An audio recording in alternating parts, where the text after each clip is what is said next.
За мир во всем мире сегодня ратовали в Казанской ратуше. В честь форума на здании вывесили флаг ЮНЕСКО. Лейтмотив встречи: в мире сейчас время непростое. Это и глобализация, нарастающая миграция. Порой голову поднимают радикалы и террористы. Что со всем этим делать, как настроить человечество на мирный лад, и призван форум в Казани. Нами движет осознание необходимости перехода к нравственным принципам при решении мировых проблем.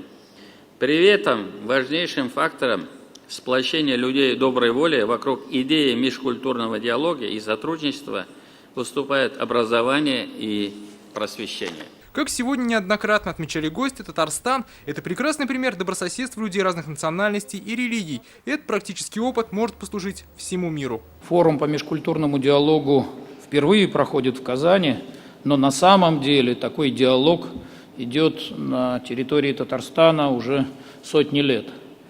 На этой земле проходили разные исторические события, но вот уже несколько веков именно Татарстан является образцом мирного сосуществования представителей и разных народов, и разных конфессий. На наших глазах за последние несколько лет два уникальных комплекса, которые являются такими очагами культуры и истории и для нашей страны, и для всего мира, были включены в объекты всемирного наследия ЮНЕСКО. Отдельного уважения и слов благодарности заслуживает огромная работа, которую Ментимир Шарипович провел, отдавая все свои силы этому проекту.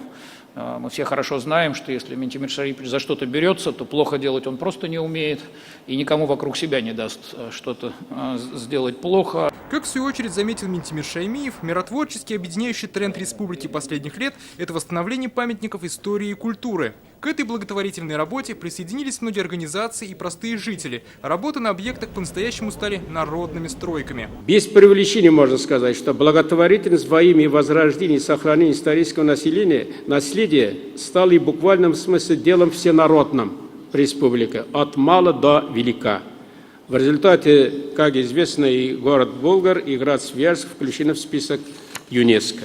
Первый день форума – это только начало большого межкультурного диалога. Различные мероприятия пройдут не только в Казани, но и в Свияжске и Болгаре. По итогам всех встреч появится декларация с конкретными предложениями мировому сообществу. Дмитрий Аринин, Данил Филатов, ТНВ, Казань.